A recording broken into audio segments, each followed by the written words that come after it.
Evening.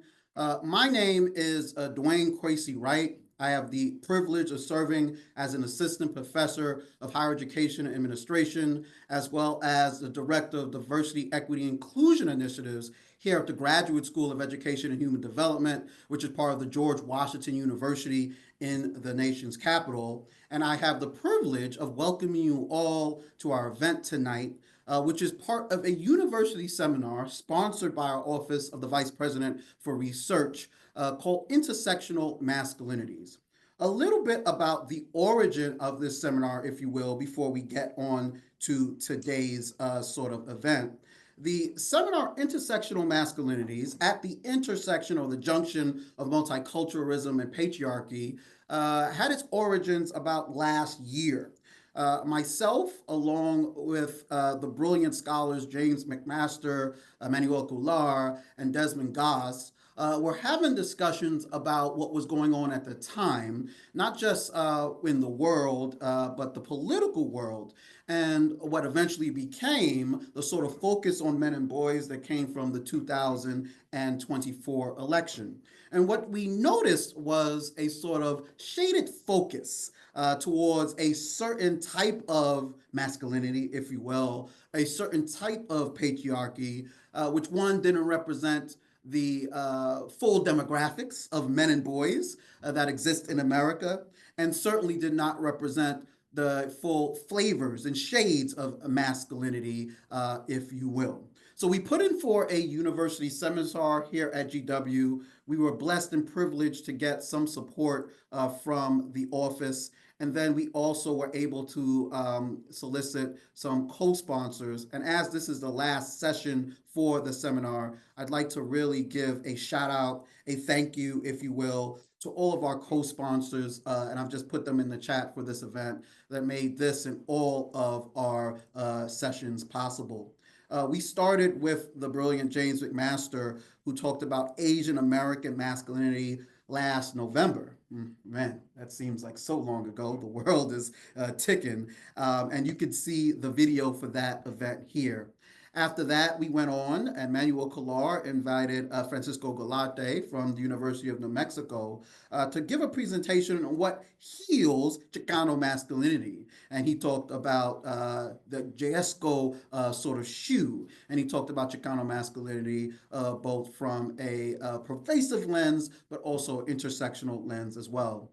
I was privileged that Desmond Goss, who's a sociology professor, was able to come to and convene a scholarly panel of young scholars on the topic of what does gender mean to the gender nonconformist. And we had that last Friday. It was a very successful event, and we will get the video to you as soon as we get that produced. But today, we have, and this is certainly last but not least, a event for you that I think not only is at the heart of what we're talking about when we talk about intersectional masculinities, but has an all-star panel of scholars will, I think, blow you away. And I cannot wait for this conversation. The way this event will work is we have Dr. Lionel C. Howard, who's an associate professor, the hometown hero from GW, Dr. Joseph Derrick Nelson from Swarthmore College, and Dr. Brian L. Wright from the University of Memphis. And I will introduce all of those in tandem when they are ready to give their presentation. We do ask that if you want to include questions throughout, that you use the chat function. Those could be questions or comments, but we will have an engagement time for our audience at the end of the three presentations, and then after we will give our panelists some time to engage with themselves. But don't feel, that you have to wait until that time. Please put questions throughout. If you have a question for Dr. Howard, you don't have to wait until the end. If you have to go at any given point, this is, open conversation. Feel free to come and leave. We'll try to get to as many questions as the end as we can.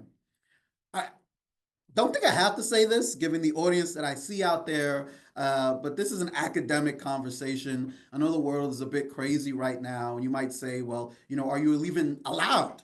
Allowed is a crazy word to use in the context of research to have a conversation about Black boys and men. We're just having a research conversation tonight, and hopefully the questions could be geared to that.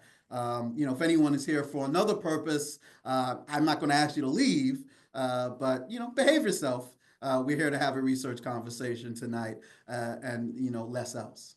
With that said, we're going to go ahead and get started. Folks, feel free. This is an open environment to continue to introduce yourself in the chat, as well as if you have any questions or concerns. But now I would like to get started with our first presenter, Dr. Lionel C. Howard. In talking about conceptualizing identity development of and among Black men, Dr. Howard was not only a guiding mentor and a force for all four of the conveners for this Intersectional Masculinities University seminar, but was actually the first person I thought about. Dean Howard, as we call him in his free time, is the academic dean for the Graduate School of Education and Human Development, but is on sabbatical for this year.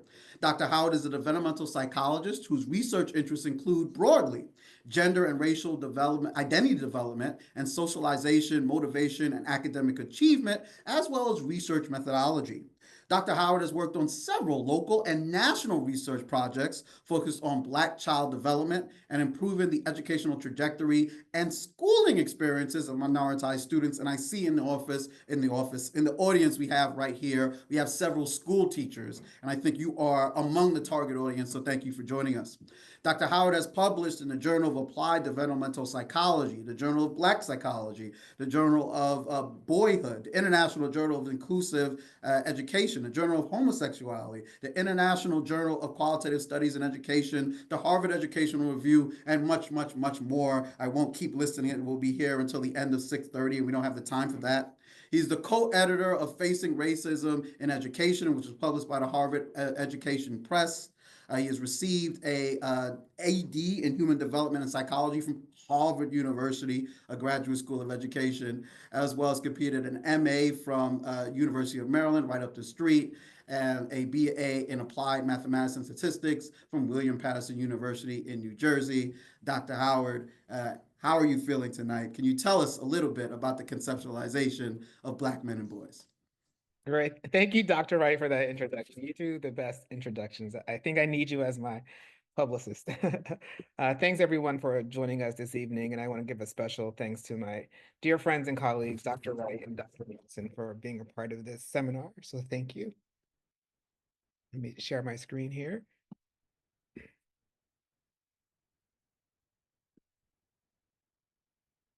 Okay, hopefully you all can see the screen, my slides, I assume. We can see him. Okay, perfect. Well, thank you, Dr. Wright, for the introduction. For my brief remarks this evening, I'm going to be talking about the socio-emotional learning development and the implications for Black boys. So just to give you a quick overview of my presentation, I'm going to start by just speaking very quickly about my research interests, which Dr. Wright already gave some remarks to, why I choose to study African American and Black boys, the overarching research questions that inform my larger research program, and then I'll talk specifically about a project I'm working on called Project RISE.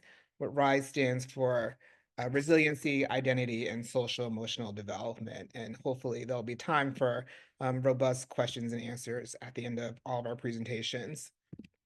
So as Dr. Wright explained, I'm an applied developmental psychologist, and my work is centered in three major areas. I look at race and ethnicity, and I look at gender, and I'm really interested in the developmental context within which identity and socialization for race and gender occur.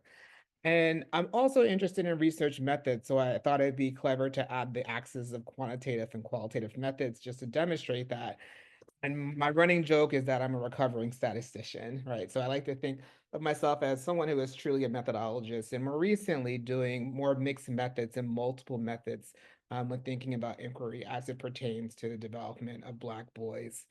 My training was chiefly around adolescent development, but over the years, I've pushed down to early childhood development, recognizing that a lot of the questions that we were pursuing and a lot of the outcomes we were seeing in the stages of adolescent, late adolescent, really started much sooner, right? So thinking about more of a lifespan development, so early education all the way through adulthood. In addition to being interested in race and gender, it's important to just sort of name that I'm also interested in the micro, macro level social and institutional structures in combination with psychosocial experiences that influence Black males and Latin students' development and education. My research is informed by theories drawn out of developmental psychology, feminist relational psychology, and conceptions of theories of Black masculinity, as well as theories of achievement, motivation, and social emotional learning and development. Particularly important is that my research is guided by the principle that social, cultural, political, contemporary, and historical contexts are absolutely critical for the study of phenomena.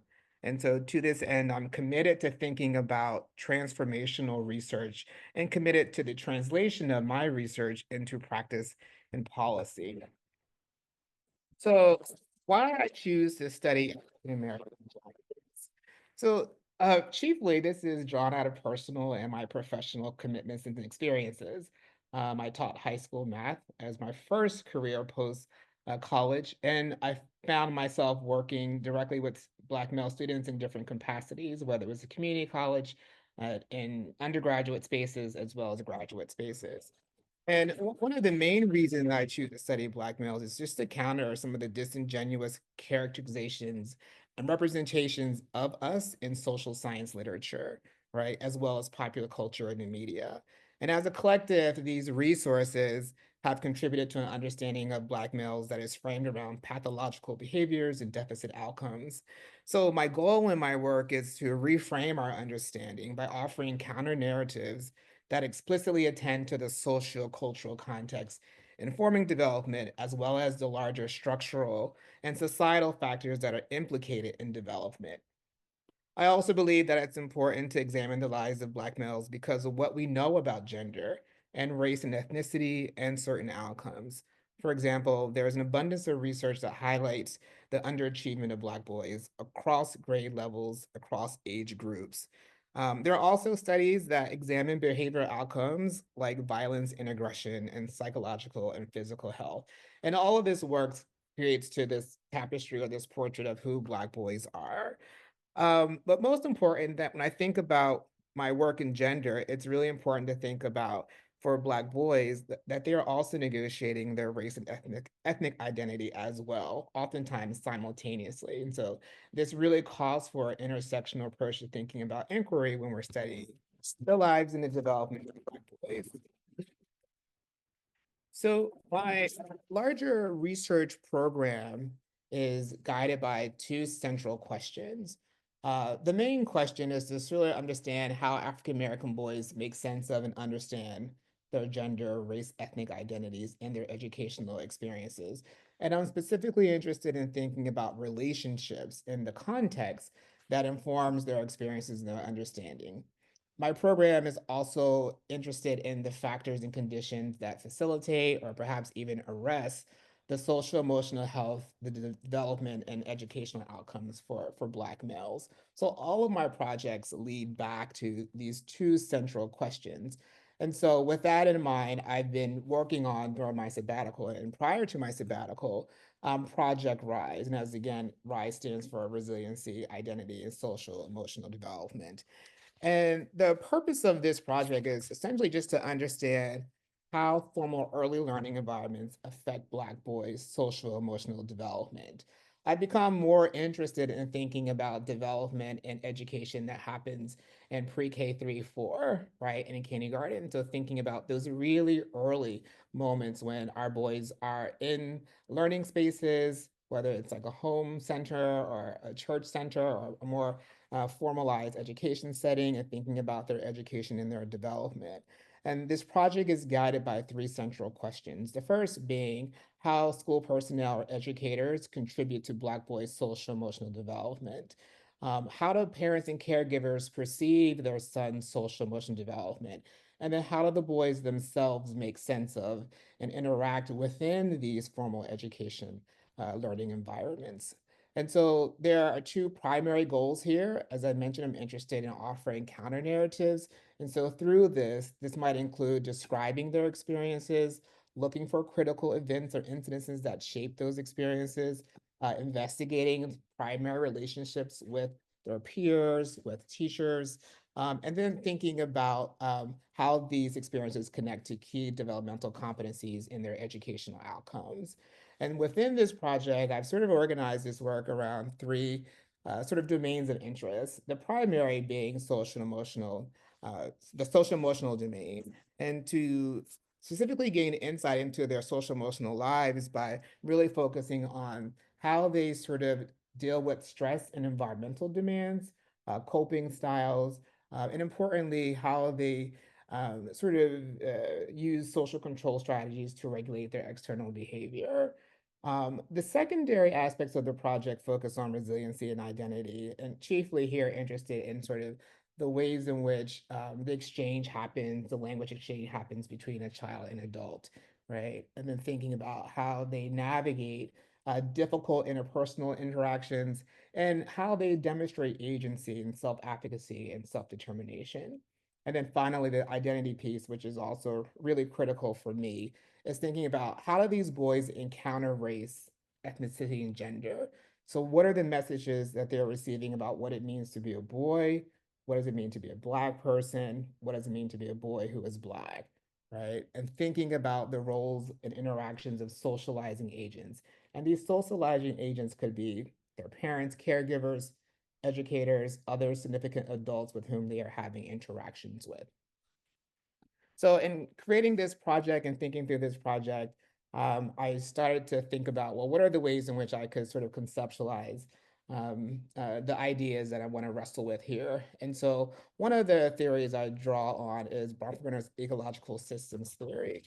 And I imagine that many of you are familiar with Bronfenbrenner's ecological systems theory. So I won't go into the full detail of the theory, but essentially it argues that the individual person, in my case, Black boys, their development is informed by these different systems. And these different systems are interacting with each other, and there's sort of a downstream effect that has implications for their development. For Project Rise, I'm specifically interested in thinking about those microsystems. And these are the systems or the environments that have the most immediate influence on Black boys. And so this could be their home, the school, their place of worship. And then within the microsystem, I'm also thinking about the mesosystem. And here it's more concerned about their interrelationships and the interactions between the microsystems. So, for example, if a child's parents have a positive relationship with the child's teacher, it is very likely that that will contribute to positive outcomes for the child, him or herself. These microsystems are both influenced and are influenced by the larger context of the community, which in this model is the ecosystem. And so here we might think about the impact that the ecosystem has on a person's development. So even though they don't have a direct interaction, there is a sort of cascading effect that has implications to their development that is connected to community values, community history.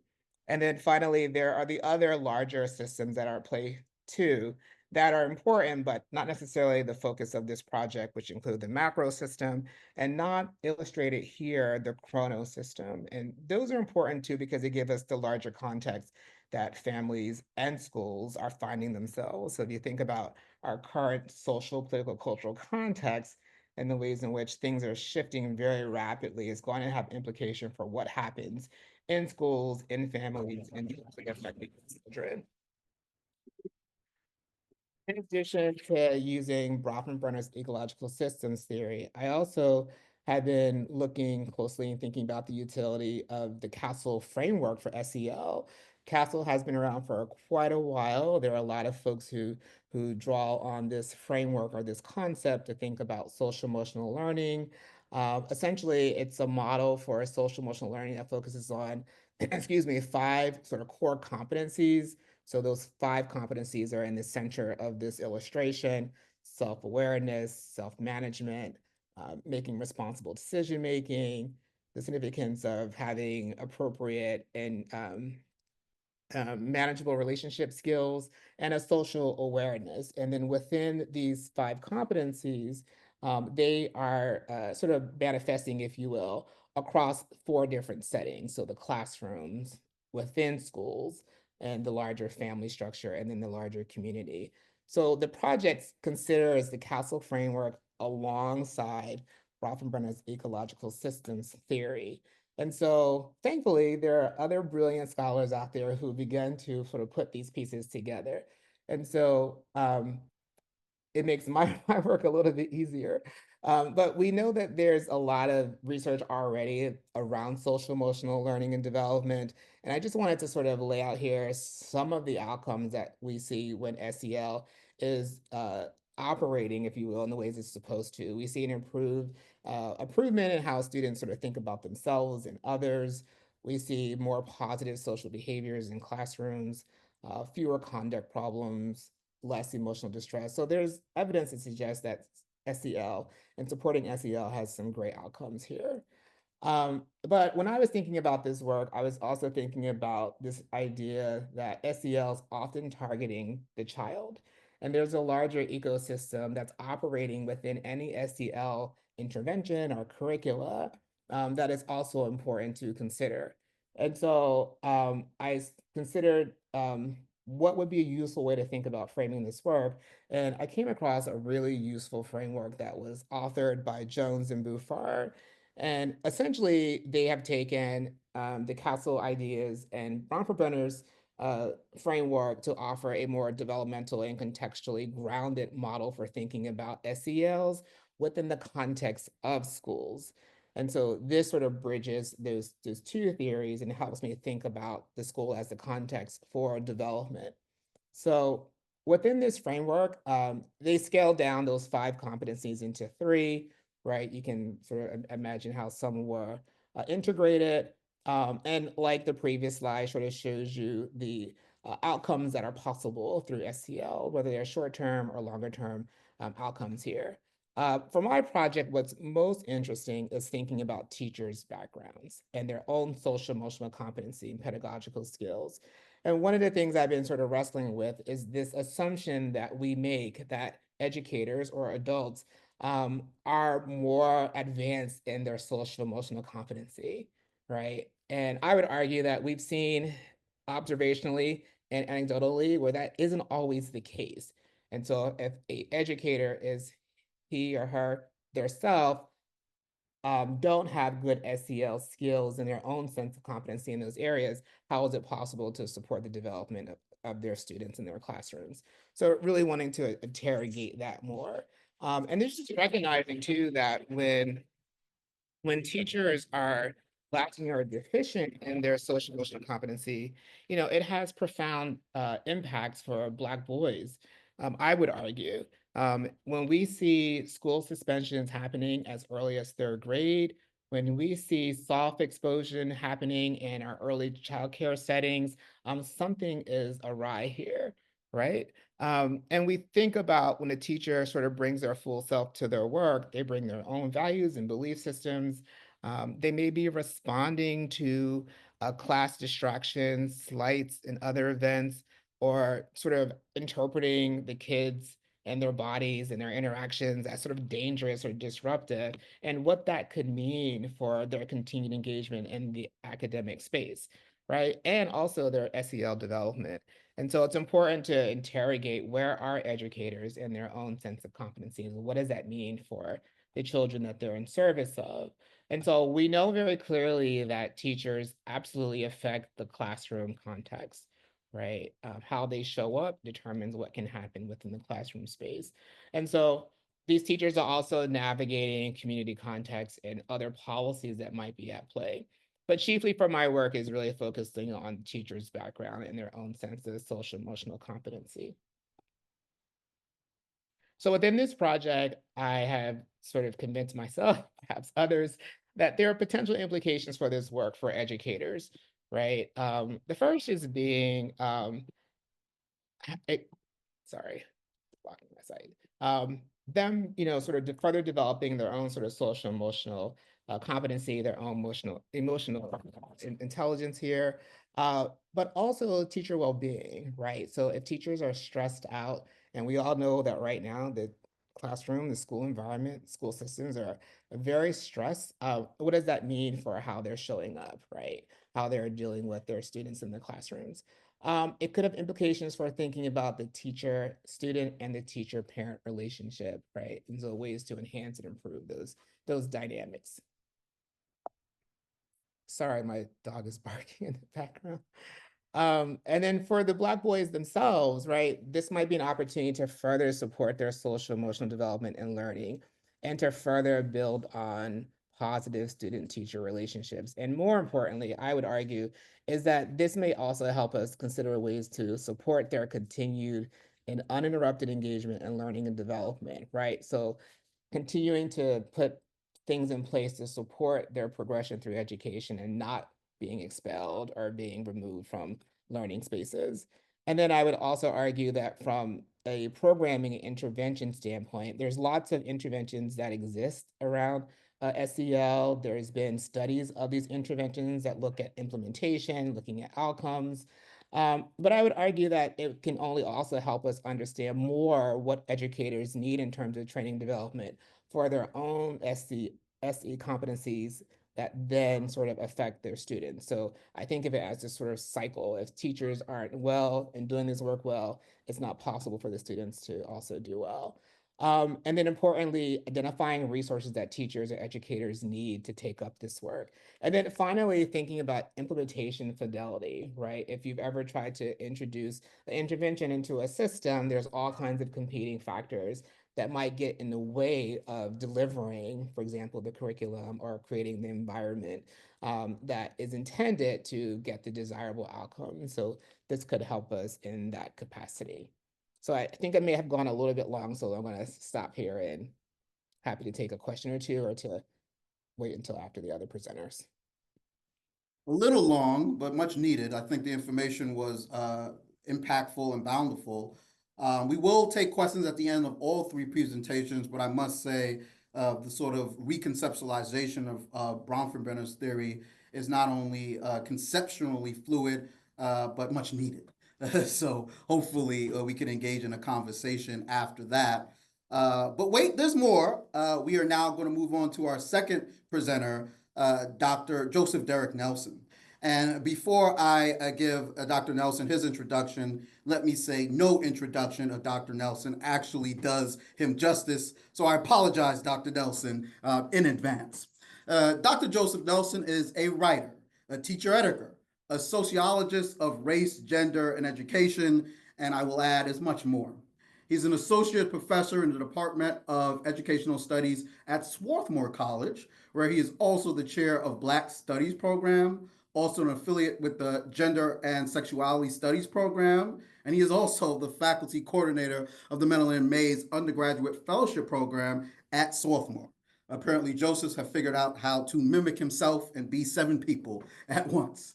He is a research director of the School Participatory Action Research Collaborative at the University of Pennsylvania, a school partnership organization that facilitates youth-led research to address race and gender equity in K through 12 education.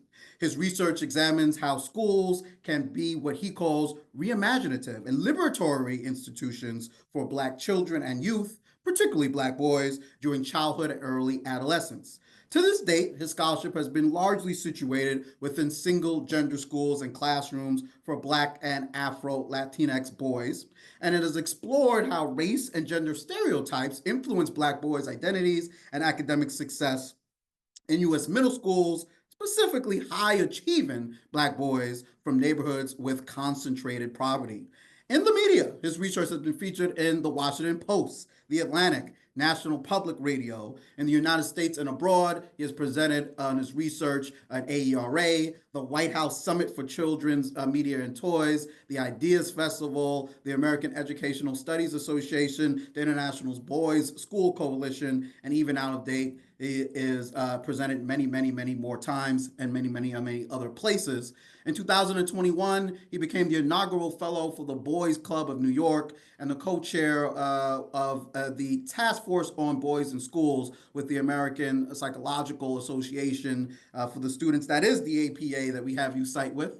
He is also named the editor of the historic journal Men and Masculinities and is also a book reviewer of the journal Boyhood Studies.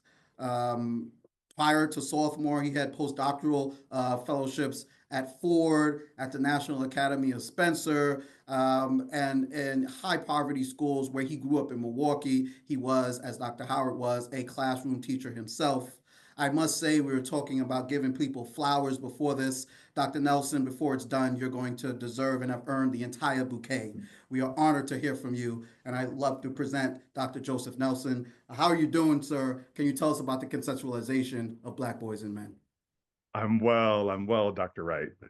So good afternoon, everyone. I'm excited to be in community with all of you. And thank you, Dr. Wright, for that very kind introduction. And thank you, Dr. Wright, and to all of the other individuals at GW that played a role in my being invited to participate in this fantastic and much needed seminar on identity development of and among Black boys and men. I will share my screen with you all.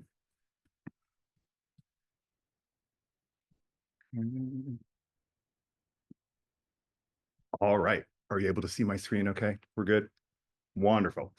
It is a joy, I will say, to be reconnected with Dr. Howard and Dr. Wright, whose research and scholarship, I will say, has been a true inspiration of my own over the years. I met Dr. Howard when I was a doctoral student over a decade ago, and I was co-editing a special issue on boys' education with the Journal of Boyhood Studies with one of my mentors at the time, Dr. Michael Reichert, who's the executive director of Spark, and he and I still work together at the University of Pennsylvania. And it was a special issue on boys' education that Dr. Howard wrote this brilliant piece around African-American boys' resistance of gender scripts within schools. So it's nice to be reconnected with Dr. Howard. And then Dr. Wright as well, I met upon the release of his celebrated book, The Brilliance of Black Boys, that I now teach at Swarthmore in my honor seminar on race, boyhood, and education. And he and I have had the opportunity to work together in the past as well in this edited volume on reimagining diversity, equity, and justice in early childhood education. So thinking about Black boys and supporting their development during the early childhood years. So it's an honor to share this platform with both Dr. Howard and Dr. Wright. So the title of my remarks this afternoon are Reimagining Black Boyhood, Strategies for Relational Teaching with Black Boys. And I'll start by just sharing a little bit more about how I came to the research and questions that I take up today as a university researcher. So as you heard Dr. Wright mention in my introduction, I began my career in education as a first grade teacher on the north side of Milwaukee, Wisconsin, which is where I grew up. And I see some familiar faces in the audience. I imagine many of you have heard this story before, this origin story of my own. But again, I began my career in education as a first grade teacher on the north side of Milwaukee, Wisconsin, where I grew up. And it was in a co-ed elementary school that had a single sex intervention by default for a group of first grade boys. And so my well-meaning principal at the time had asked all of the kindergarten teachers to identify students that they thought could benefit from an early intervention, either with respect to their academic performance or their behavior and conduct at school. And so by default, that list of students came back exclusively comprised of Black and Puerto Rican boys. And so I became the embodiment of an intervention for a group of boys that already at the age of 6 had been labeled at risk. And that was the discourse at the time. This was a period in the history of American education, just after the No Child Left Behind legislation, where schools were under greater scrutiny in terms of being held accountable for students' academic performance, as narrowly defined by their performance on achievement tests. And so my charge was clear. I had to turn the boys around by 3rd grade, or my principal mentioned that she would initiate the special education referral process. So the stakes were high, and clumsily, in hindsight, being a novice first-year teacher, relationships with the boys became a window into reimagining who they are and what's possible in their lives. So leading with curiosity, asking them questions about their world and their experiences, and listening and seeking to understand their perspectives, I quickly learned that they were oftentimes so much more than and the furthest thing from what was shared with me about them. So I remember having a lot of well-meaning colleagues, other first grade teachers in my units that started to just share these stories with me about the boys that I was going to inherit. This one can't keep his hands to himself. This one's constantly out of his seat. This one, you need to have limited distractions around this student. And so even with just those 3 snippets, you clearly begin to see about how these narratives of these young Black boys are kind of portrayed through the lens of stereotypes that are often associated with adult Black men. So, and I actually quickly learned that many of them were high achieving and just disengaged and bored from all of the rote memorization and drill and skill test prep that was so much a part of their kindergarten experience. So all of the research that I wish that I had at my fingertips as a classroom teacher to this first grade group of Black and Afro-Latinx boys became the questions that I take up today. So I'll go back one slide to just reiterate my goal and purpose for our time together. I want to briefly present two frameworks. The first framework being a more theoretical conceptual framework around a reimagining of Black boyhood, and then a more practice-based framework on relational teaching with Black boys. So I'm excited to hear that there are some teachers in the audience, because the relational teaching strategies are for teachers themselves. And a lot of the research that I do now is around helping teachers develop positive learning relationships with Black boys, especially during childhood or in preschool, elementary, and middle school settings, because I do think of relationships as a window into reimagining who Black boys are and what is possible in their lives. And when in American education, we're navigating all of these lines of difference within our schools and classrooms, I think there needs to be some intentionality brought to relationship building that then Black boys can reveal to many teachers, all of them being in fact children and having a lot of the same hopes and dreams and fears and aspirations as all children and youth. So our time together will be presenting these two, both theoretical conceptual framework and a more practice-based framework.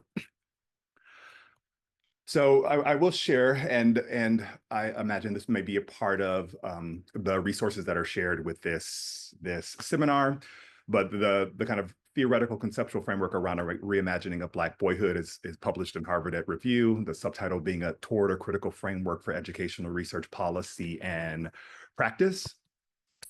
And it opens with two vignettes. And so it's a framework around a reimagining of Black boyhood that I co-authored with a dear colleague and friend of mine, Michael Dumas, who's a professor at Berkeley in their Graduate School of Education. And we wanted it to be a piece that not would just be for an academic audience or a scholarly audience. We wanted the paper to reach a range of different individuals that are kind of interested and concerned with the well-being of Black boys during childhood. And we also wanted it to be something that couldn't just be read. We wanted it to be in many ways multimodal. So we tried to write it in a way that honored the scholarship that informed the framework, but also presented in a way that kind of really communicates the urgency of this need for a reimagining of Black boyhood.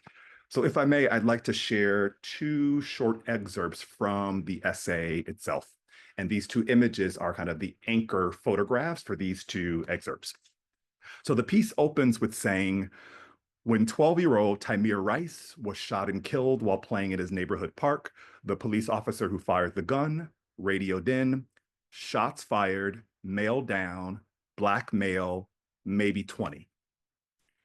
The officer imagined the toy gun in Tymeer's hand as real and a threat, at least in part because he presumed the boy to be a man with violent intent rather than a child deeply engaged in make-believe play. Similarly, neighborhood watchman George Zimmerman could not imagine Trayvon Martin as a boy who might reasonably be sauntering home, who might reasonably be frightened at being pursued by an adult. Instead, Zimmerman's defense on killing Trayvon and the public discourse surrounding the incident centered on constructing the 17-year-old as an adult man with suspect movements, threatening physicality, and malviolent intentions. So we argue here that Black boyhood itself has been rendered both unimagined and unimaginable. So for us, Black boyhood is the material and discursive social phenomenon of childhood for Black boys. Rather than a development of phase on the way to Black manhood, Black boyhood is the social experience, as we describe it poetically, in the now. So not merely for some future existence or accomplishment in which Black boys possess their own agento subjectivity and impact the world, even as they remain vulnerable to the material effects of racism, the narrow constructions of masculinity, and then the hegemonic notion that their lives as children only matter because of who others want them to be or fear they may become in adulthood. So thus to assert that Black boyhood is unimagined and unimaginable is to lament that we have created a world in which Black boys simply cannot be. And the second excerpt I want to share with you all begins with a question. It asks, what becomes possible if we begin to see Black boys anew? As children, with all of the agency and freedom envisioned in critical notions of childhood, and without the anxiety and sense of limitation brought to bear on Black boys in educational research and everyday discourse on Black males. So we suggest that a reimagining of Black boyhood challenges us to think creatively about how to create and nurture spaces for Black boys so that they can self-determine and shape their own worldviews. And then such spaces are even also important for adolescent Black males. And so a reimagining of Black boyhood is about when we acknowledge that Black boys have legitimate fears, frustrations, and sadness about their lived experiences in school, we began to challenge ourselves to think about our roles in protecting Black boys and defending them from a host of assaults on their bodies and spirits. That means schools, community centers, neighborhoods, and families must be places that are less concerned with, for instance, the discipline and control of Black male bodies, and more concerned with being places where Black boys can giggle, play, cry, pout, and be just as silly and frivolous as other children without these activities being perceived as an impediment to their educational attainment or a threat to the well-being of others. And even just revisiting these two excerpts from this Reimagining Black Boyhood framework, I'm transported to being a first grade teacher to this particular group of boys. And so much of my experience as a classroom teacher, or who I was expected to be as a teacher to this particular group of boys, was controlling their bodies. And even assumptions were made about me as a Black male from the same neighborhood and community where this school was located, that I could fix them or I could save them, so to speak. And so much of how I was told to teach them, so to speak, is making sure that they're always in their desk and silently working on task. If they're walking in the hallway, making sure that they're walking silently. Our lunch rooms were silent lunches. The only time that they were able to kind of play and be children was for the 20-minute recess that we had throughout the school day. And so even in just those examples, you can see that the profound preoccupation with management of their bodies rather than teaching and learning development of who they are as children. So I just want to zoom out a little bit and just kind of name the kind of norms and expectations and stereotypes around boyhood and Black masculinity. I imagine many of you, being familiar with gender studies in education are all too familiar with these norms that kind of in first make up a boy code, that situates physical toughness, emotional stoicism, and independence and autonomy as these qualities that we associate with this code.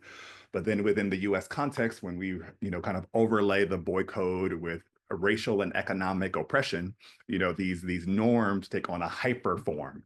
So we see in terms of Black masculinity, a hyper-aggression, an anti-intellectualism, and a hypersexuality being the kind of these norms we associate with Black masculinity. And one of these norms around Black masculinity that I feel the need to always kind of elaborate on a little further is the one around anti-intellectualism, where, I'm the youngest of three. I have an older brother and an older sister. And my older brother, we went to many of the same schools growing up, and we would have teachers who would say to us all the time, you can be whatever you want to be, just work hard, do good in school, and anything in your life is possible. And me being naive and young at the time, I was like, absolutely, oh my God, of course, yes. But then my brother was quite suspicious. He was always like, you better not believe that woman. She's not telling you the truth. So it was a way that he was kind of critically astute of our social environment, our neighborhood and our community. And, it was just a kind of suspicion of formal education as a pathway to a better life. Because there were limited examples in our kind of Black and working poor neighborhood in Milwaukee where we saw Black men and kind of improving their quality of life through education.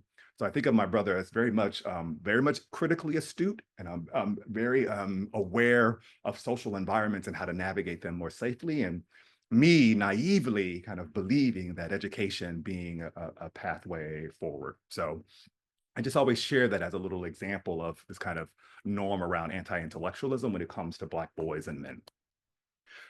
So just want to also situate this reimagining Black boyhood framework within a larger national rhetoric around a Black male crisis. I imagine many of you are very familiar with the adverse social and academic outcomes that make up this crisis. And I still lead with this quote from the very first New York Times article that was a front page cover story that focused on Black men.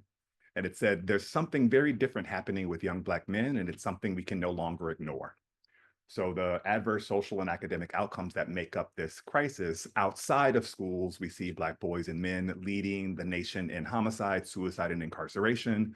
But within the context of school, we see them overrepresented in suspension and expulsion rates, and then underrepresented in advanced placement and honors courses. That then increases the likelihood of them being designated as students who need special programs or referred for special education programs.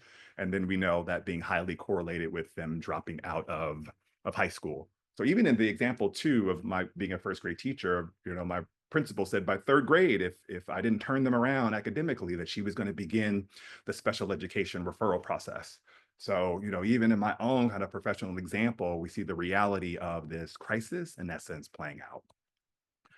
So there's two studies that essentially inform both this reimagining Black boyhood framework along with relational teaching with Black boys. The first one on the left, Schooling for Resilience, Improving the Life Trajectories of Black and Latino Boys. This was a national intervention study of single-sex schools for boys of color. And the task of this study was essentially to describe what was happening within these new schools at the time. So I'd say about 5 to 7 years ago, the Bill and Melinda Gates Foundation gave seed monies to the top 5 largest school districts in the US. So New York, Chicago, Houston, Atlanta, and LA. And they were given these seed monies to establish single-sex schools for boys of color as an intervention to the Black male crisis. And our task for this particular study was essentially to describe what was happening within the schools. And, we quickly learned over the course of the study that first and foremost, you need a good school. And, we have volumes of research that kind of speaks to what good schools consist of. And they had well-meaning school leaders that often came from the business sector or from the law profession. So they were in many ways good fundraisers and good kind of inspirational leaders. But when it came to kind of running the everyday life of a school, they struggled a bit. So, I will say that what they did do well in many respects is the kind of social programming of school life. So parent and community engagement, mentorship opportunities for students, courses at school that help them kind of reflect on their own identity development in ways that resist race and gender stereotypes. So, we kind of position these schools as yet another educational opportunity for parents to decide whether or not this type of learning environment would serve their son well. And then the study on the right, I Can Learn From You Boys as Relational Learners. This is the book that kind of provided an overview of the relational teaching framework writ large. So again, as a doctoral student, we asked about 1,000 teachers and 3,000 boys to describe for us 2 types of relationships. So tell me about a relationship with a boy in your classroom that has been successful for you. And then also tell me about a relationship with a boy that was challenging or difficult. And so it was our analysis across these 2 sets of relationships where we were able to identify a broader set of 12 relational teaching strategies. And so what I found in my own research is looking at of these 12 relational teaching strategies, which were the ones that were especially salient for Black boys. So again, I just present these 2 kind of studies as the kind of undergirding scholarship that informed both the reimagining Black boyhood framework as well as the relational teaching with Black boys. So again, the relational teaching with Black boys, strategies for learning at a single-sex middle school for boys of color was a part of a broader special issue with Teachers College Record. that I actually recommend. It was an effort to bring together the best of what we know in educational research around how to support Black boys, Black males in their education from preschool up to post-secondary education. So if you're looking for a resource that has the kind of best scholarship to support Black males, I strongly recommend this special issue. So then, I began my, again, career in the academy, kind of taking up this question: how do Black boys actually resist negative race and gender stereotypes in school contexts? Because again, going back to, being a first grade teacher, the boys began to resist and challenge all of the narratives that were perpetuated with them, or perpetuated about them, that if we don't kind of be curious, ask questions, and pay attention, that we clearly miss out on how they're so much more varied and complex than stereotypes lead us to believe. So there are some stances and values and beliefs that undergird the relational teaching framework. So you see them bulleted here.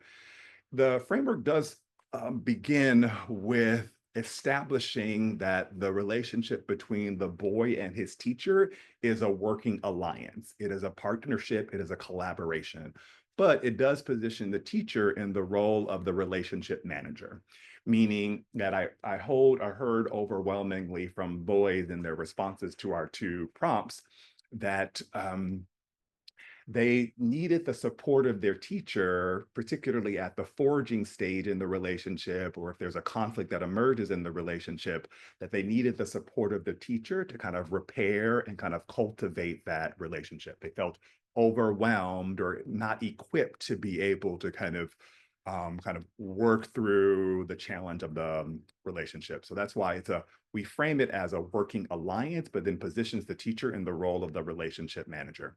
And I think that still is important, because oftentimes what I hear from teachers, and things have evolved over time a bit, but it's my door is always open, he must meet me halfway, or I've done all that I can do, which puts a lot of onus and responsibility on the young boy to then kind of exercise what they would describe as maturity in kind of working on this learning relationship, that many of the boys expressed to me feeling ill-equipped to do so, and really genuinely wanting the support of their teacher towards building and cultivating this relationship.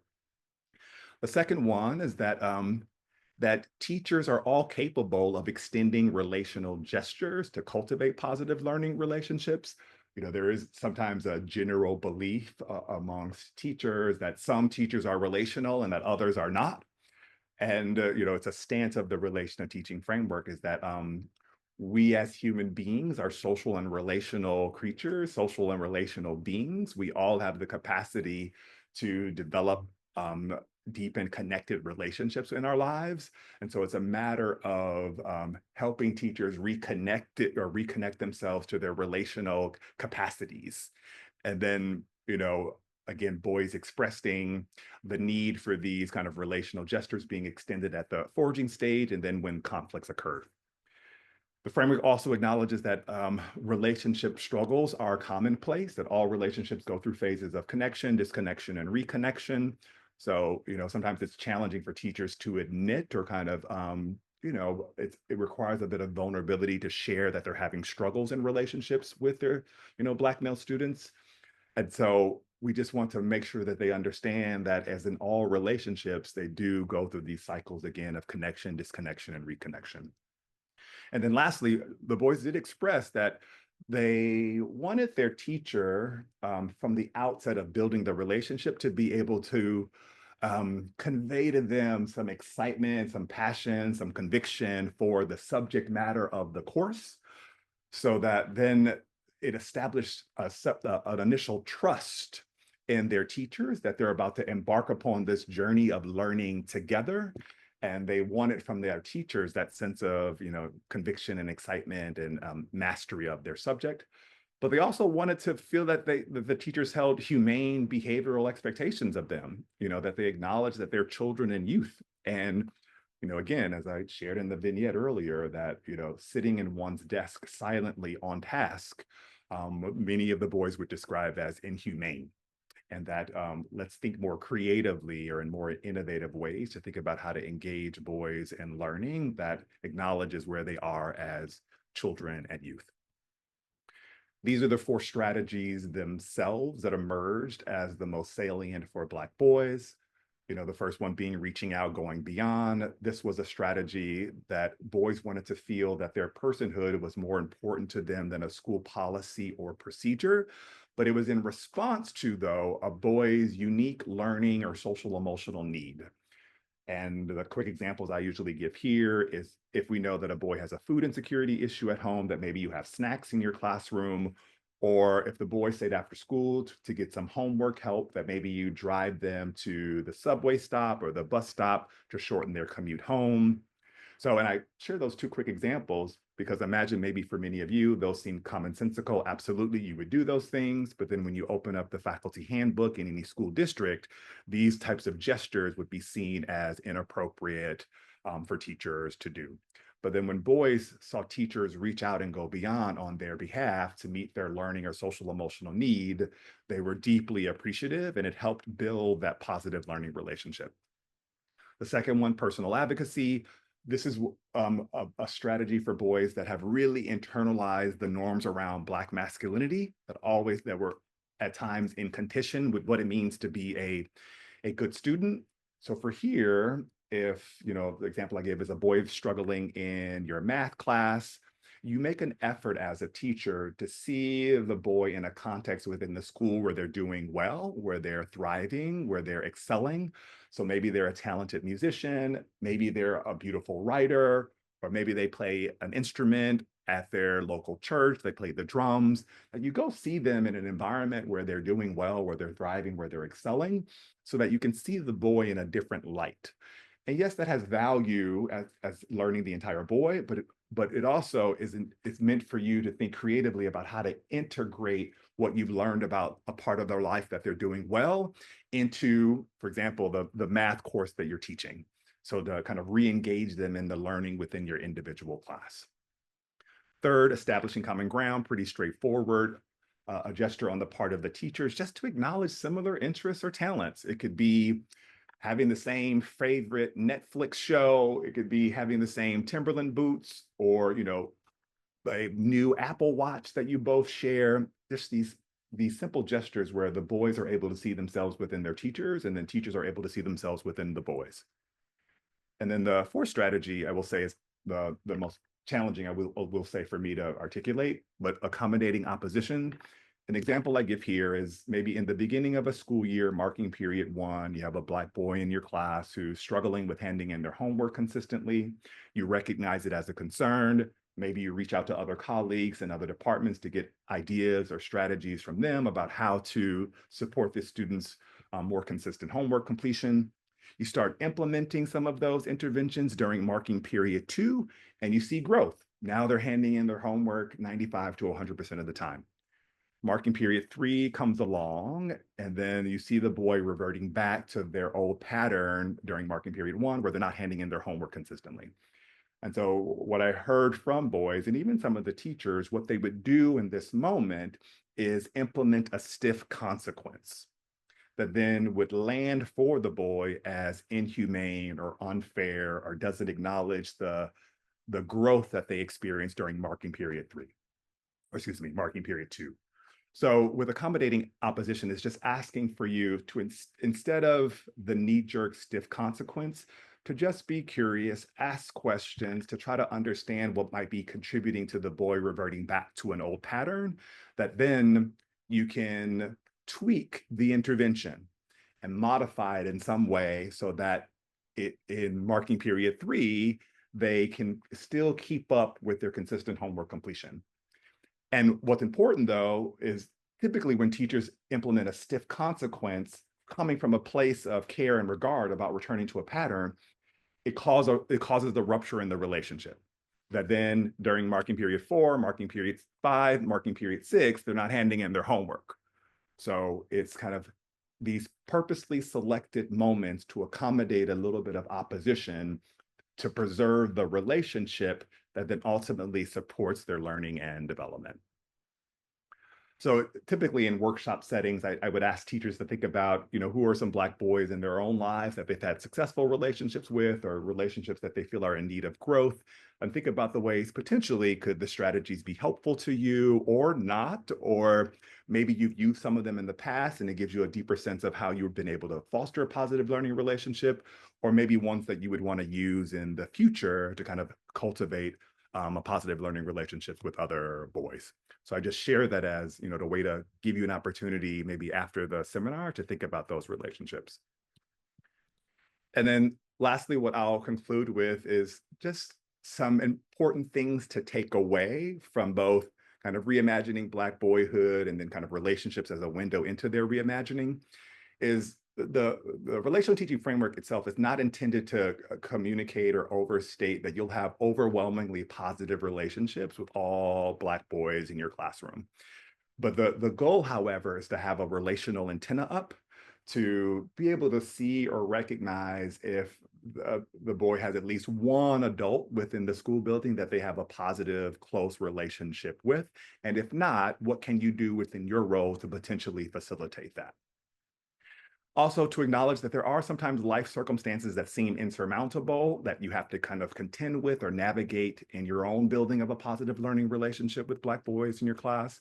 That's okay. But even in this study of relational teaching with Black boys, over time, the teachers did see some growth and some improvement in those relationships, even despite those kind of challenging life circumstances. And then third, teachers only get better at being relational teachers through their own reevaluation. So having other teachers, other colleagues, other peers within their schools that they can say, all right, I had this interaction with this boy and here's what happened and here's what I did, here's what they did. And, what do you think? What could I do differently going forward, or what could I tweak or modify to kind of continue to work on building this relationship? And you're best able to do that with a critical peer. And then lastly, relational teaching is only best utilized when they are extended within a broader school culture that is relational. And all that means is that you can point to different aspects of school life where relationships are prioritized. Maybe it's a teacher-coach model, or teachers as advisors of co-curricular activities, that you can just point to these different aspects of school life where relationships are prioritized and not seen as the antithesis oftentimes to rigor or frivolous or not important, or there's not enough time for that. But it does kind of require that the very medium through which learning happens is through relationships.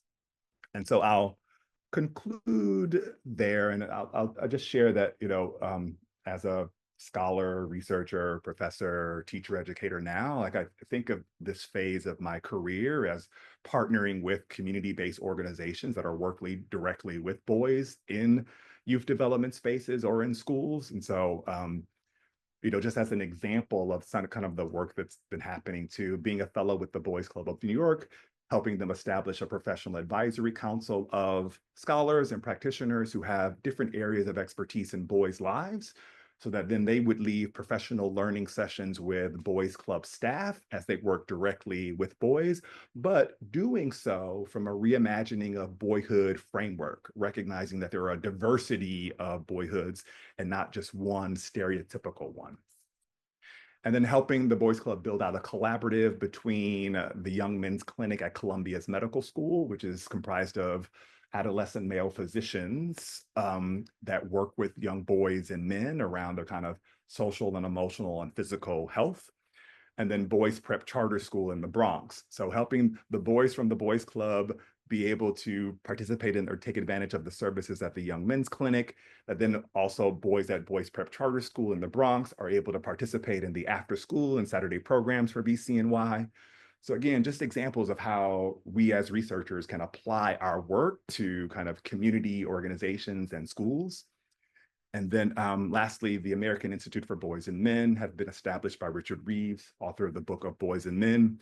So right now, there's been generous support from the Melinda French Gates Foundation to fund different programs and services for boys and men around 3 areas. So workforce development, education, and physical and mental health.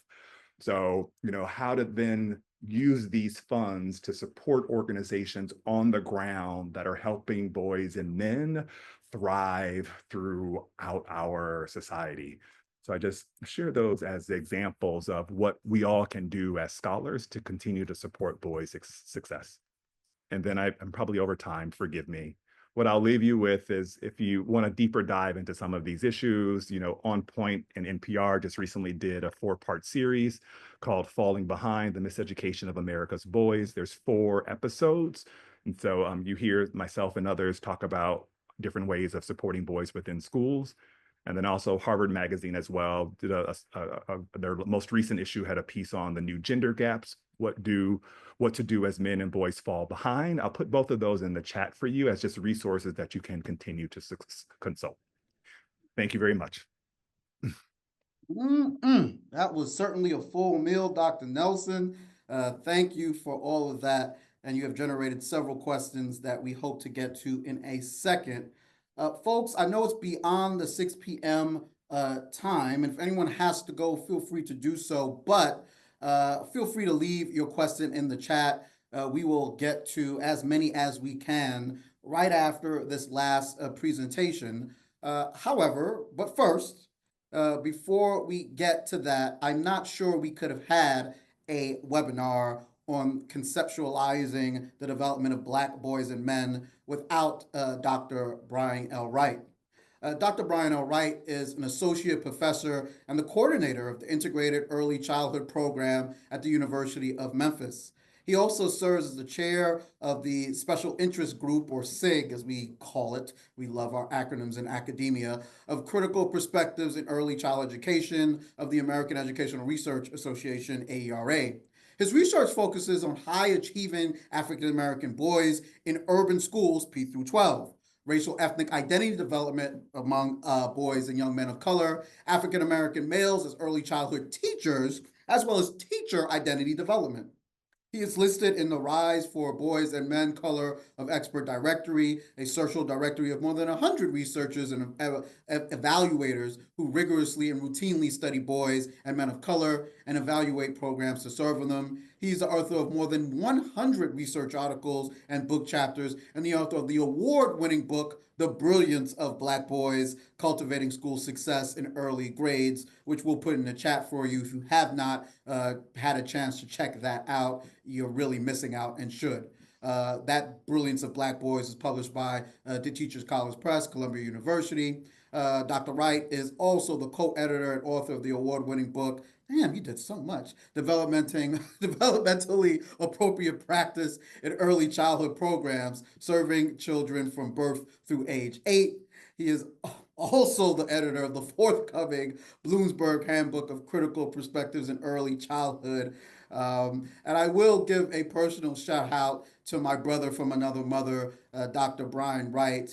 I was in nothing but gifted and talented programs throughout my time in New York City public schools, went to Philippa Scala, tested into Brooklyn Tech, and then went on to law school and getting a PhD. And in fact, I'm getting another degree right now. And I was never called brilliant, called special, called a lot of things, but never brilliant. And I went back to Brooklyn Tech to talk to some teachers that I really liked and admired. And they pointed out a Black male and said, hey, he is brilliant, like you were here. And I looked at this white lady, and I was like shocked because she's never said that before. Come to find out, she had read your book, Brian. So if anyone on this call wonders if scholarship can be impactful, they should follow your lead. Ladies and gentlemen, Dr. Brian L. Wright, how are you doing, sir? And can you tell us a little bit about the conceptual development of Black boys and men? Absolutely. Give me 1 second to share my screen. All right. I'm assuming everyone can see that. Excellent. And all right, so I'm honored to share this virtual space with my colleagues, Dr. Howard and Dr. Nelson, whom their work has certainly informed my own research and scholarship. I won't tell how long I've known Dr. Howard probably back in his days as a doctoral student at Harvard. And so, and then getting to know Dr. Nelson, for whom I've had the privilege of being a guest speaker in his courses. And so I'm delighted to share this space. I'm also honored to recognize my colleagues from the University of Memphis who are also joining this webinar, Dr.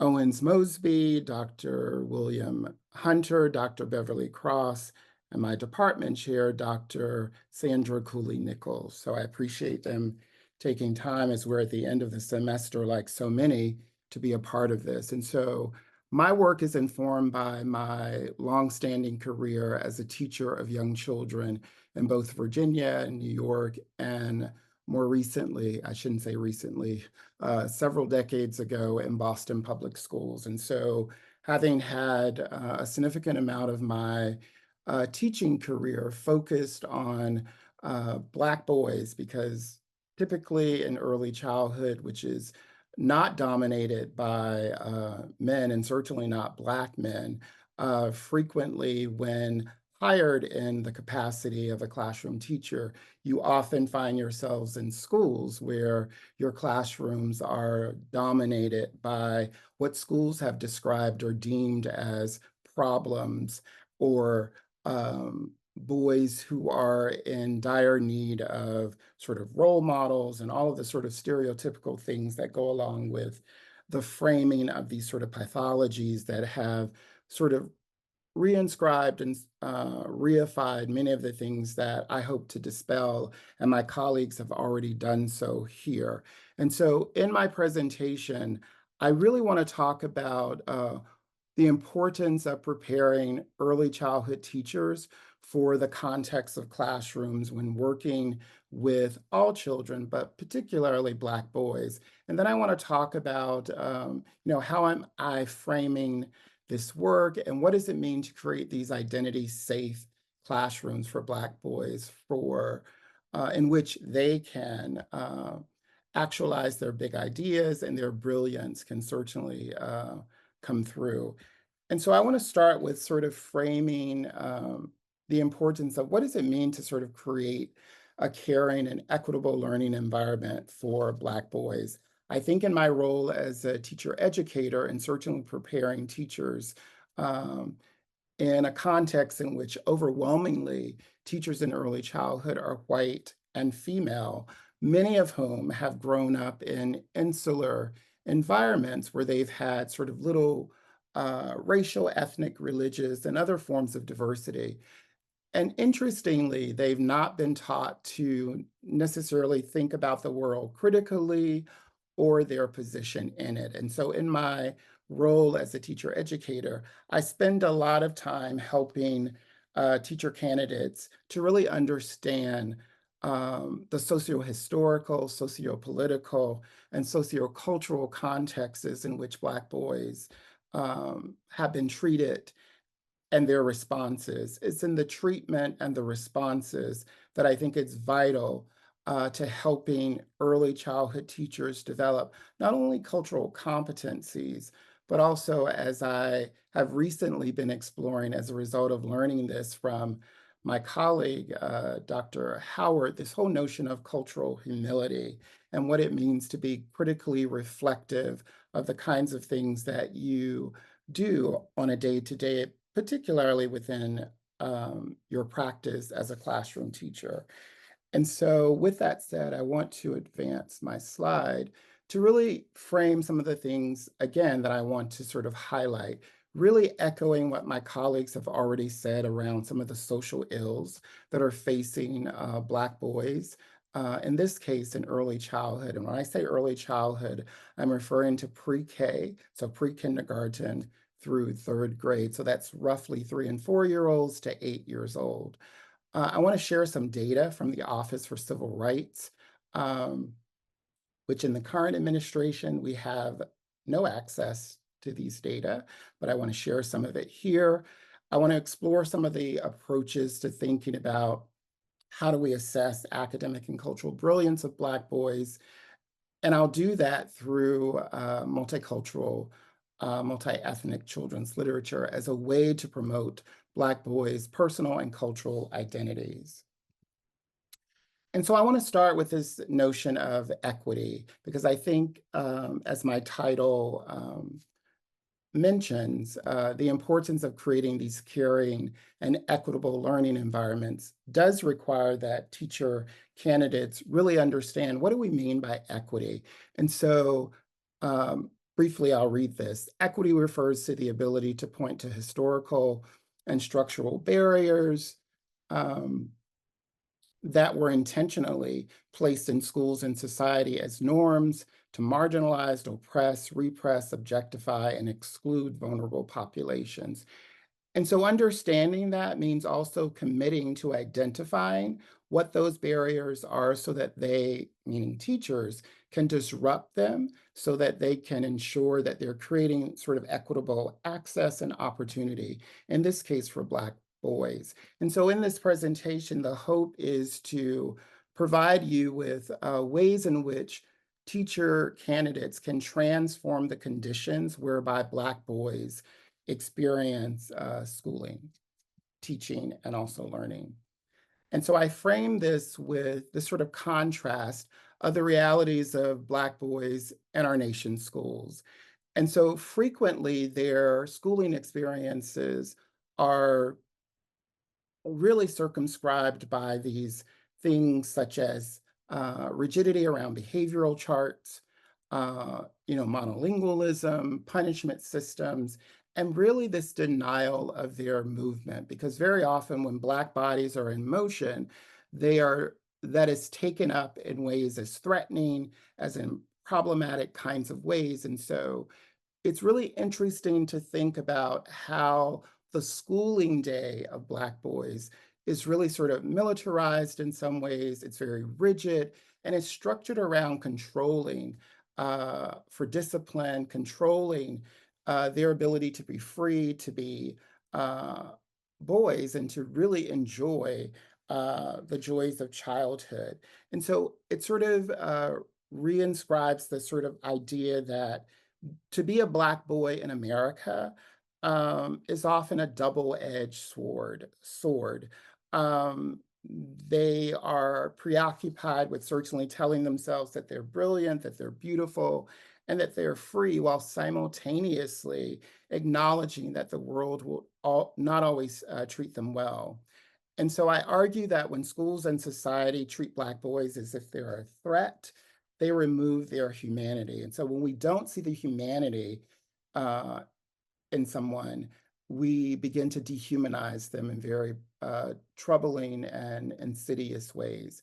In contrast to the ways in which Black, Indigenous, and children of color, specifically Black boys, experience schooling, there is much research that points to the ways in which white children often experience the schooling context in which they are walking in zigzag formation, taking their time. There is chatter, there is joking, sometimes singing, and engagement with their friends. They're also in classrooms in which their identities are intact as they see representations of themselves consistently every day, all day within the curriculum. And so a question to really think about, and that is, what makes it acceptable for children in the United States of America to have such different kinds of schooling experiences, especially in the earliest grades? And so I would ask you to insert what makes it acceptable for Black boys in the United States of America to have such different kinds of schooling experiences, especially in the earliest grades. And so part of helping teacher candidates understand this sort of socio-historical and socio-political and sociocultural context is really sharing with them what is known and understood within the research literature about Black boys. And so there, as my colleagues have already pointed to, a confluence of negative stereotypes about Black boys that begin as early as preschool. They experience this sort of practice of adultification and the criminalization of Black boys, as you saw from their presentations. They're racialized and engendered classroom experiences that are very hostile to their identities. And they find themselves in classrooms where they are being watched and not welcome. And so that creates this sort of pushing out of these boys early as preschool, as they find themselves in classrooms where their behavior and their languages, their literacies, and their cultural practices are dehumanized in troubling ways.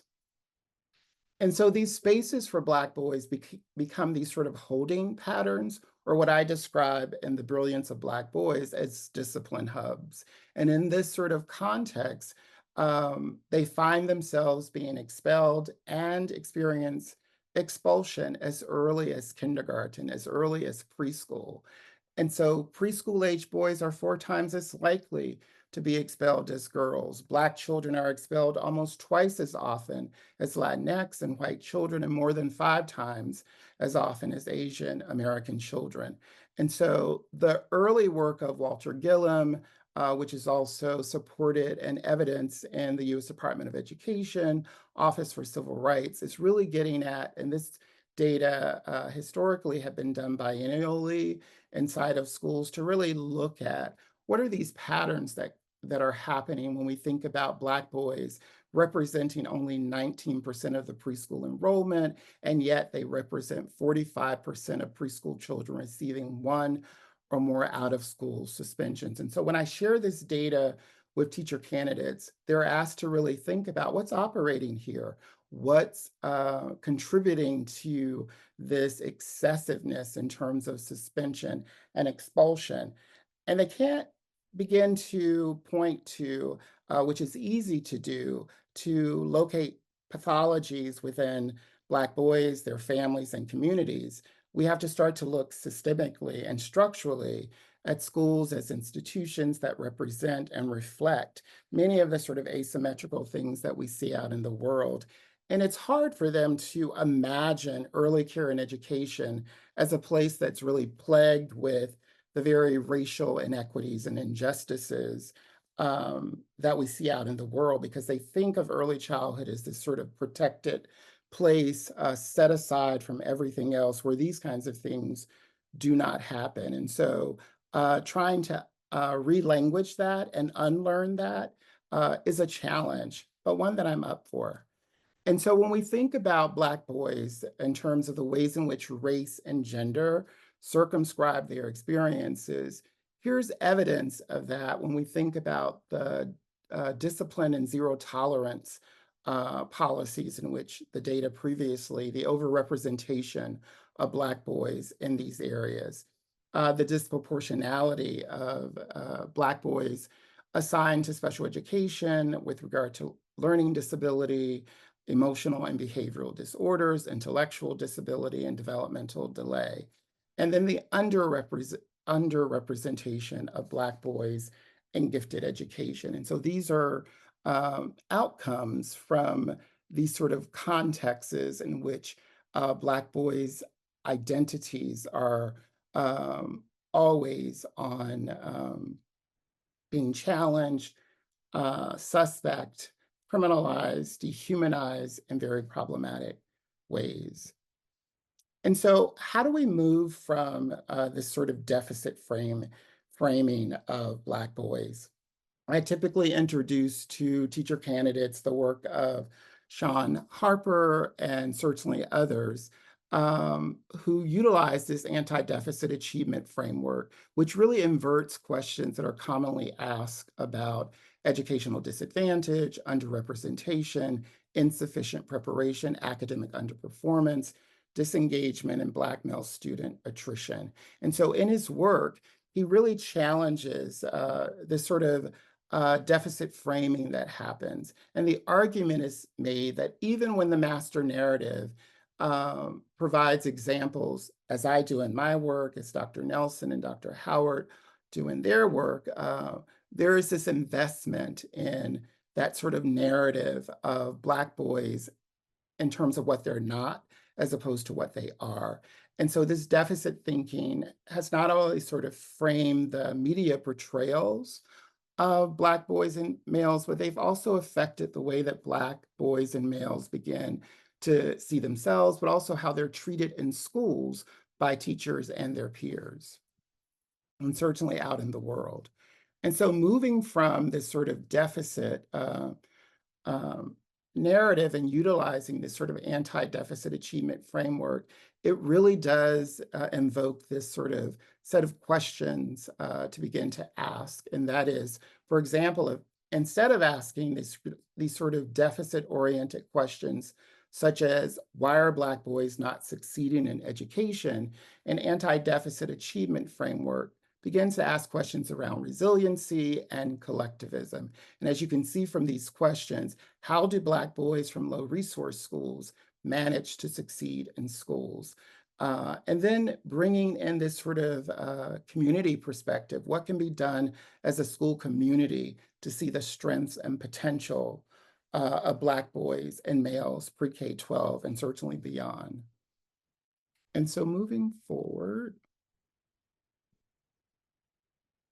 Black boys and their identities are really important as we begin to think about early education and care. It's a time in which they're given an opportunity to demonstrate what they know. It's a time in which they're developing positive relationships, their social-emotional development, et cetera. And so having this opportunity to provide opportunities for them to see themselves reflected in children's literature is really important, because it's a part of shaping how they view themselves, how others view them. And so this notion of Black boys as protagonists in multicultural, multi-ethnic children's literature is important, because much of the research and looking at Alfred Tatum's work makes the case that often a positive depiction of African-American boys as readers in books, media, and society tend to be few and far between. This lack of representation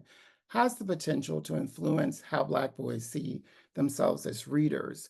And so this view is exacerbated by society's perception of Black boys, and I think you've heard it from my colleagues, as anti-intellectuals, further reinscribing the belief that Black boys are not necessarily interested in education. And so I challenge in my courses with teachers this view that many of them may come with the belief that somehow Black families, hence their children, are disinterested in education. But as we begin to talk about education, schools as an institution that reflect and represent many of the sort of racial injustices, discriminatory practices that we see out in the world, they begin to shift in their thinking around, because when you begin to interview Black boys or children in general to ask them, what does it mean to get a good education? They all begin to say the same kinds of things.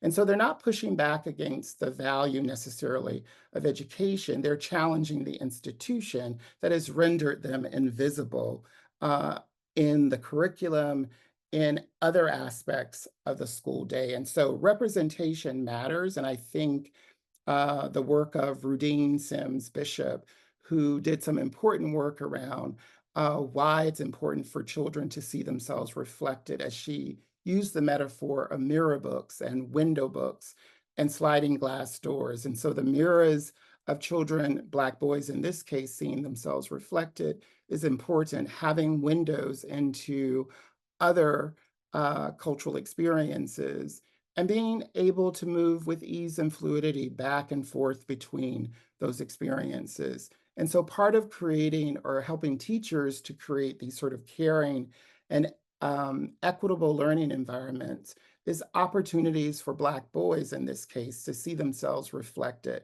through a history and me curriculum in which they see historical, past, present figures that are Black boys and certainly Black women having opportunities to look at books that really depict them in very positive light, and the importance of these books as becoming mentors on paper or mentors in print, allowing themselves to really think about how do we cultivate these sort of healthy racial identities of Black boys, their agency in terms of their say in the curriculum, and the opportunity for them to really contribute to curriculum and instruction in classrooms, and also how the classroom um, gets sort of managed by the classroom teacher, because there are important things that I want teachers to know, not just how do you plan curriculum and instruction, which is very important. I also want them to understand how do you deliver effective instruction, which is culturally responsive, culturally relevant, and culturally sustaining in ways that result in their ability to create these sort of identity-safe, caring, and equitable classrooms that are responsive and responsible to all of the children, but in this case, as we are focused on Black boys, creating these classrooms for Black boys. And so I want to sort of end with some children's literature that is that I find really important for helping teachers to think about how do we cultivate these sort of positive racial identities in Black boys when they begin to see themselves reflected through these mirror book examples. So when we think about racial pride, this book by Taye Diggs, and I know we don't frequently think of the actor, but this is a trend now, that are doing these wonderful books, but this is a powerful book that reflects his own life as a very young boy and the challenges that he faced with his peers around his appearance, etc., but having a mother, grandmother who were there to remind him of his beauty, of his brilliance and joy. This book is a reminder of the importance of loving one's Black and brown skin unapologetically. Kindergarten King is really setting up this sort of academic identity in which Black boys begin to see the ways in which academics, schooling, and education are not outside of them, but they can claim and assert themselves inside of schools in very positive ways. And so this little boy in Derrick Barnes's book is very much a part of the school community. He is a leader, he's a helper, he is smart, he's doing all of the ways in which challenges the stereotypes about Black boys and certainly schooling, education, etc. So this book is really important for highlighting the importance of an academic identity. Similarly, The Word Collector is an important book that this little boy loves words. He collects them and he goes about the community wanting to spread his sort of linguistic diversity with his family, with his friends. And within the book, he gathers these words, and the images or illustrations are quite powerful because one of the illustrations towards the end of the book, it's a large sort of bag where he's collected all of these words, and he makes its way up this mountain and he tosses the words out, which is what the cover illustrates, because he wants others to have access to the importance and the power of words and language, etc. And so this is another example of Black boys and certainly valuing their ways with words. And then there's the cultural and personal identity piece. Derrick Barnes, again, with I Am Every Good Thing. This is a very powerful book centering a Black boy and all of these affirmations within the book that talk about how Black boys are brilliant, certainly beautiful, and Black boy joy and what it means to be free. And so these are important books that reaffirm for Black boys and challenge many of the stereotypes that we have discussed here about Black boys. And then there's Identity and Agency, a powerful book that really talks about Black boys mattering, their lives mattering, and certainly their minds mattering. And so this book certainly requires, when reading to young children, this sort of scaffolding around the conversations that are developmentally and also age appropriate for having important conversations in terms of Black boys' experiences out in the world, in terms of policing, of Black boys, their treatment in society, and some of the responses historically. And then there's this amazing book that chronicles the very young life of the late John Lewis, who encouraged us all, and certainly now as a time more than ever, to get in good trouble, necessary trouble, and that if we see something that's not right, that's not just, we have a responsibility, if we want to get in good trouble, necessary trouble. And so in this book, it chronicles early on in John Lewis's life the things that, from preaching to the chickens, many of the humanity efforts that he took up in his life, and practicing those things out in the community. And so this book is quite powerful to talk about the power of agency when given the opportunity to contribute to making a difference in your community.